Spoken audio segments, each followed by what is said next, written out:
Bonsoir et bienvenue dans cette nouvelle vidéo consacrée à l'utilisation et à la compréhension d'une fonction très importante dans Excel, très utile et importante qu'on appelle recherche V ou la recherche verticale.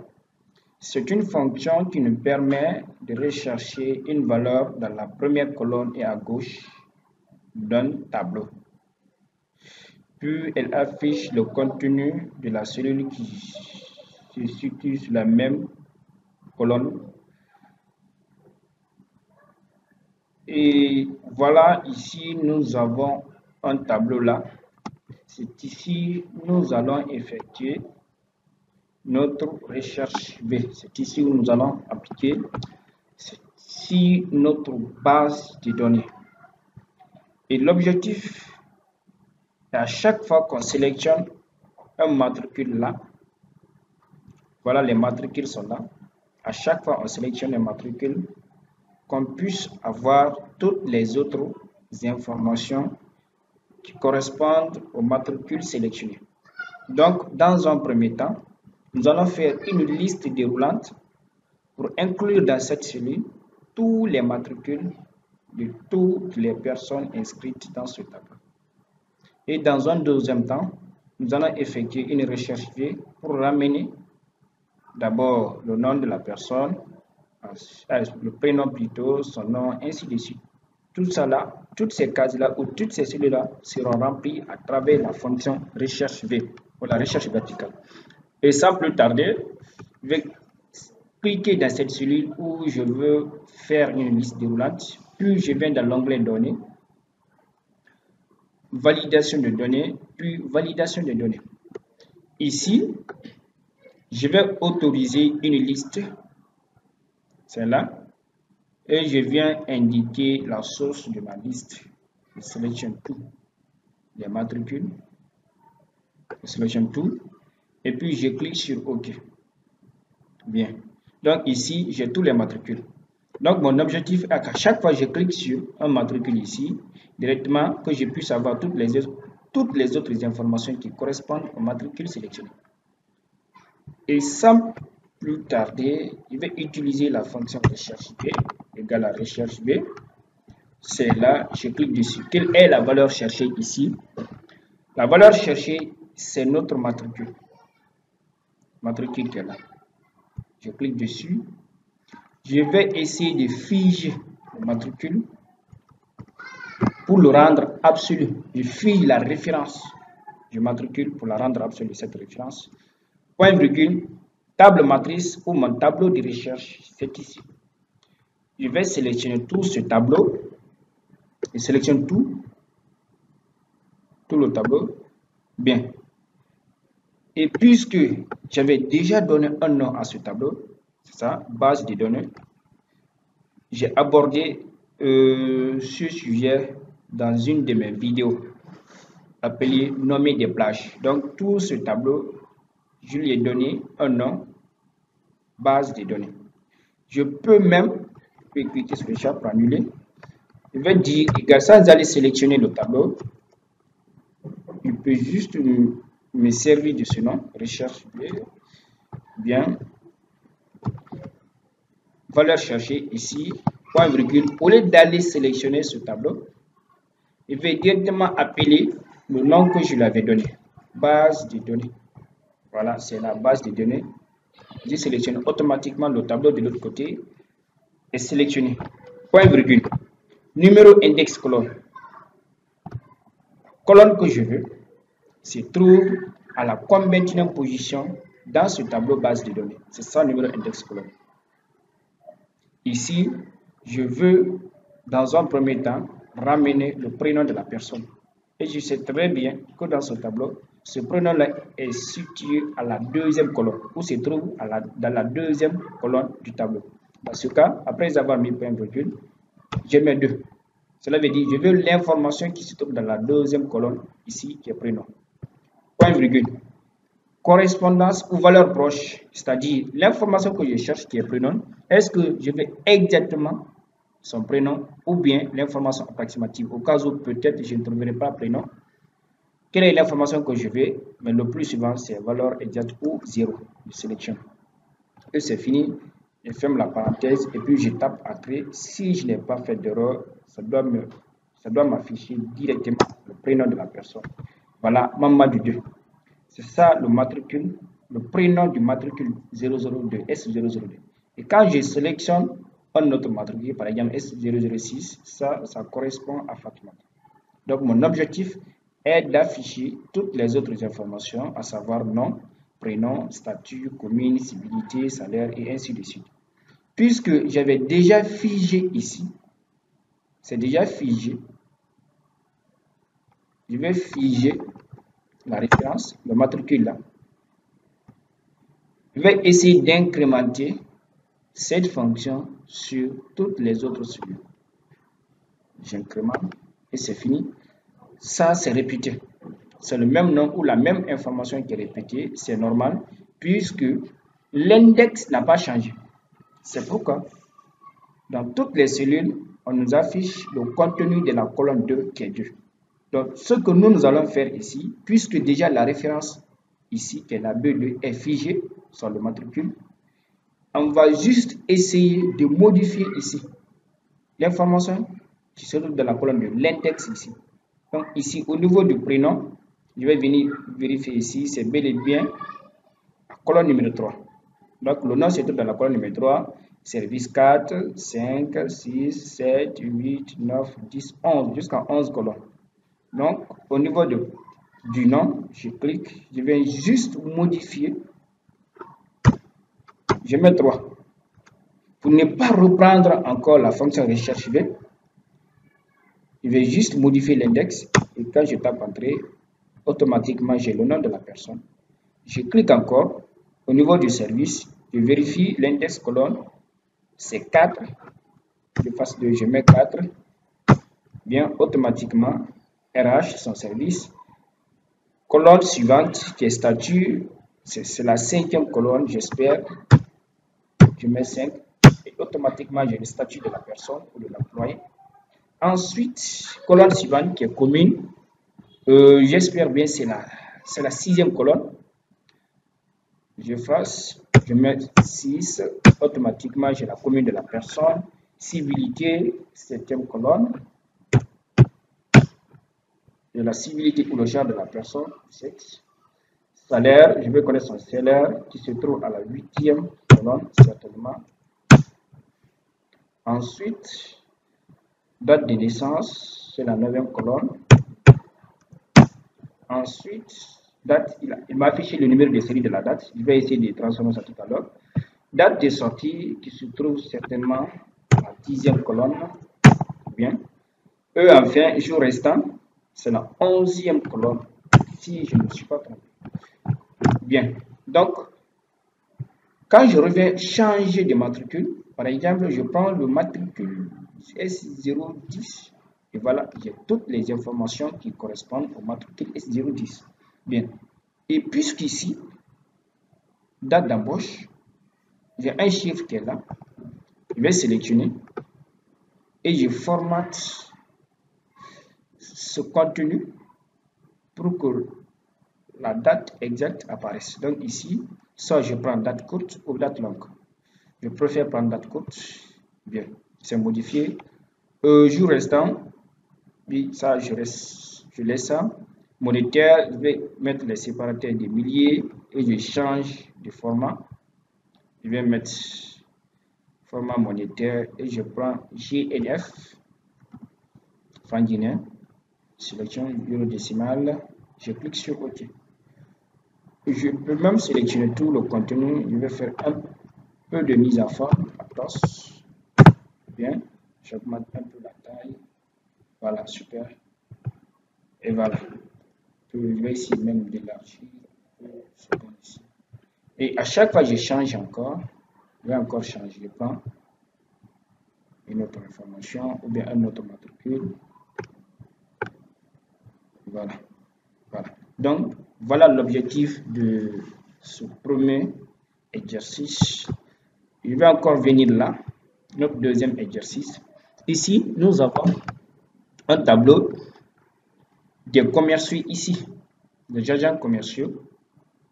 Voilà le chiffre d'affaires du premier agent commercial qui est 309 557 francs guinéens au mois de janvier, février 198 000, mars 483.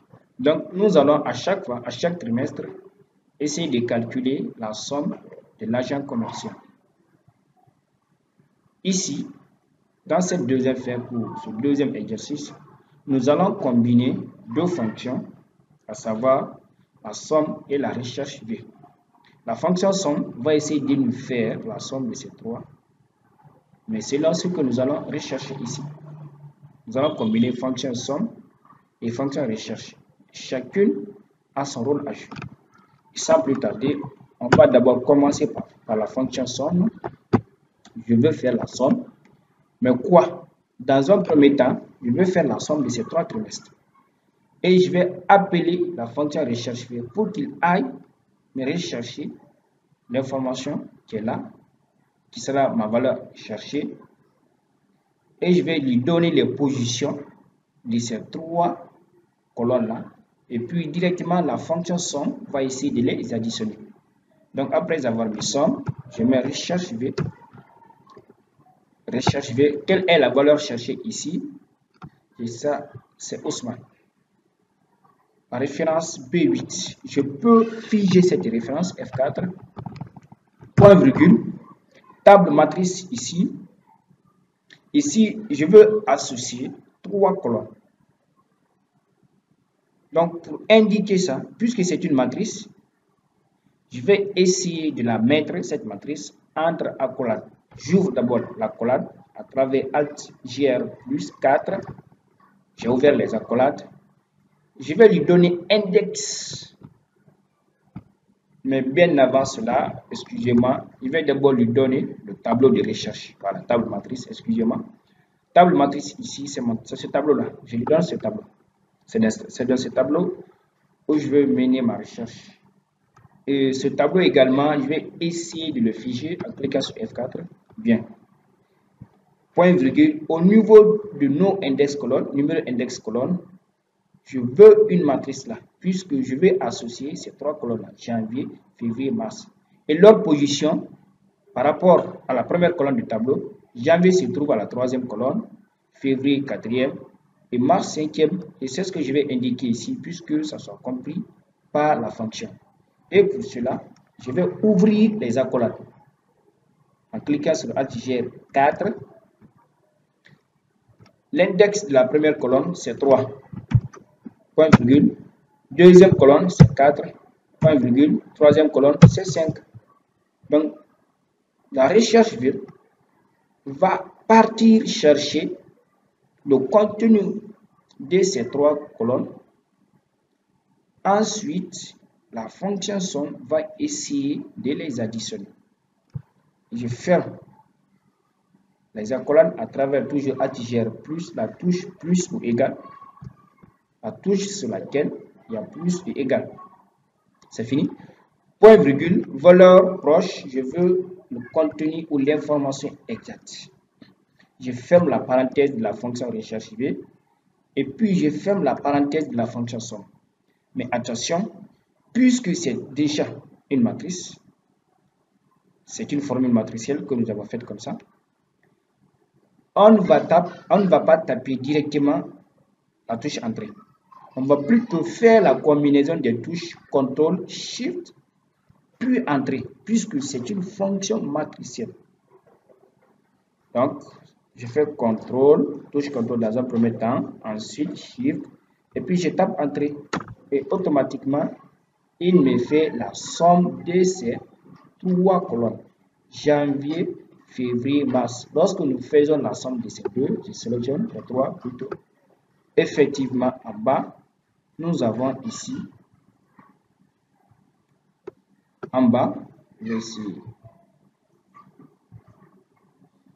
Voilà. Si vous voyez là, je suis juste d'ajuster pour celui. Je vais essayer d'ajuster celui. Voilà. ici dans ce tableau et il m'a fait en somme de ces 3 colonnes. Janvier, c'est Ousmane, l'agent Ousmane de la commune de Matoto. Pour ce premier trimestre, il a réalisé 1 149 298 comme chiffre d'affaires. Et lorsque je sélectionne ces 3, effectivement, c'est ce que je vais trouver ici à la fin, sur la barre d'état 1 149 000. Exactement.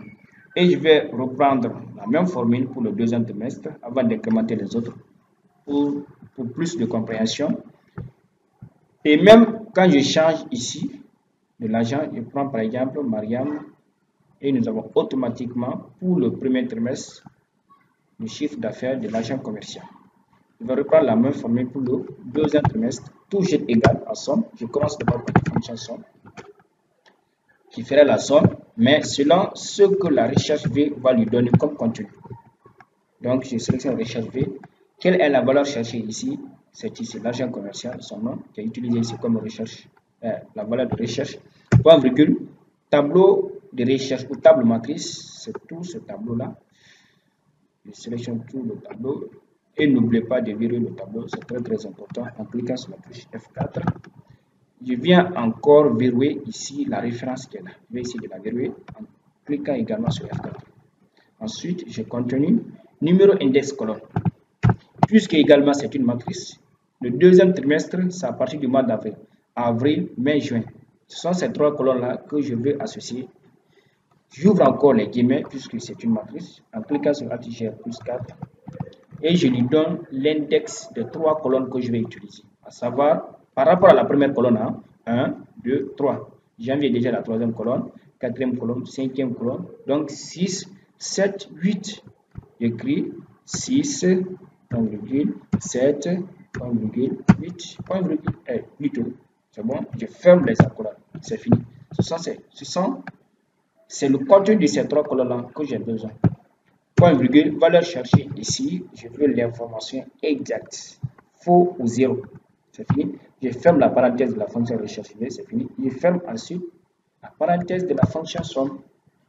La recherche va partir rechercher le contenu de ces 3 colonnes. Ensuite, la fonction somme fera son travail en additionnant toutes ces 3 valeurs. Et avant de taper directement sur Entrée, je fais d'abord CTRL SHIFT puis tape Entrée. Bien. Pour l'agent commercial, Mariam, deuxième trimestre, elle a réalisé un chiffre d'affaires de 940 169. Quand je change, je prends par exemple un autre, par exemple Ismaël. Voilà, Ismaël, pour le premier trimestre, 1 255 598 et deuxième trimestre, 764 274. Et pour ne pas refaire la même chose pour les 2 trimestres, je vais essayer d'incrémenter en cliquant sur le petit bouton en bas et à droite. Je vais aller vers les autres. Bien, je vais essayer de vérifier si ce n'est pas erroné. Bien sûr, c'est erroné. Pourquoi? Parce que pour le 3e trimestre, ce n'est pas l'index. 3e trimestre commence à partir du mois de juillet. Donc, avril, mai, juin, c'est déjà le 2e trimestre. Et le 3e trimestre, c'est juillet, août, septembre. Donc, je vais indiquer ici, je vais lui donner l'index du 3e trimestre qui commence à partir de 9. Donc, au lieu de 6, 7, 8, je mets 9, 10 et 11. Et avant de taper Entrée, je fais CTRL SHIFT, je tape Entrée. Et voilà, pour le 3e trimestre, quand je sélectionne à partir de juillet, août, septembre, 3e trimestre, j'ai bel et bien, non, 3e trimestre, je fais la somme de 3, de ces 3. Ok, ouais, 3e trimestre, c'est bel et bien. Quand je sélectionne les deux, 1, 6, 7, 8, voilà, ici, 1, 2, 3. 3e trimestre, c'est bel et bien 895 080 895 404 000. Je vais cliquer pour vérifier. Oui, c'est ça. Hein? 1, 2, 3, 4, 5, 6, 7, 8, 9, 10, 11. CTRL SHIFT Entrée.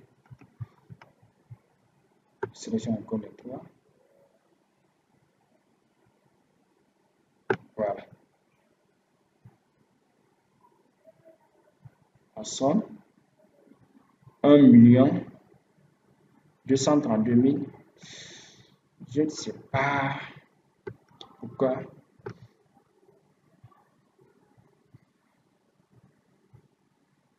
En somme, je cherche B.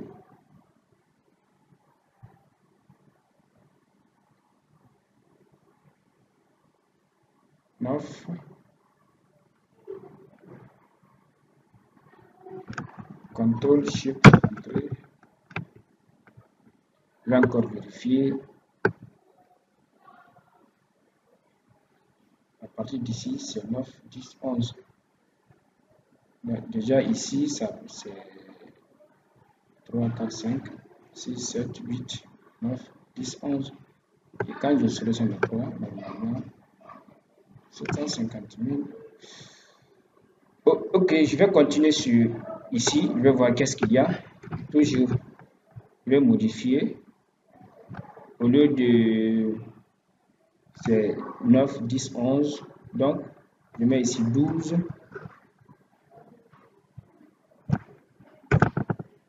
13, 14. Avant de taper entrée, je fais CTRL SHIFT Entrée. Bien, 1 050 000 pour le dernier trimestre qui est 4. Donc, je sélectionne octobre, novembre, décembre. Octobre, novembre, décembre. En somme, c'est 968 996. C'est que l'argent. Ah, ok, je comprends. C'est bel et bien la réponse, mais c'est que je sélectionne la première ligne. C'est la première ligne. Je comprends, c'est la première ligne. Je me référais ici. Alors que c'est plutôt l'avant-dernière ligne. Et quand je descends, ici, au niveau d'Ismaël, je sélectionne pour, c'est la deuxième, l'avant-dernière ligne. Au niveau de juillet, août, septembre, à partir d'ici, l'avant-dernière juillet, août, septembre, c'est bel et bien, voilà, exact, 603 304, c'est bel et bien ça. Excusez-moi, je devais plutôt sélectionner l'avant-dernière ligne au lieu de première ligne. Donc, c'est bel et bien ça, 604 000 pour l'agent Ismaël. Son chiffre d'affaires du troisième trimestre, c'est 603 304 et exactement c'est ce qu'elle a. Et quand je sélectionne pour le dernier trimestre, c'est 1 050 211. C'est bel et bien ça, le dernier trimestre. Et quand je change de l'agent, je prends par exemple le premier, Ousmane. Voilà. Et je sélectionne pour le premier trimestre, c'est ça, 1 9 271. Pour le deuxième trimestre, c'est ça, 788 000, bel et bien ça. Pour le troisième trimestre, c'est ça, 947 000 exactement. Pour le dernier trimestre, 970 000, bel et bien 970 000. Et voilà, c'était manque d'attention, ne prêtez pas attention. Et c'est tout pour cette vidéo. Merci de votre attention. À plus tard pour une nouvelle vidéo. Merci.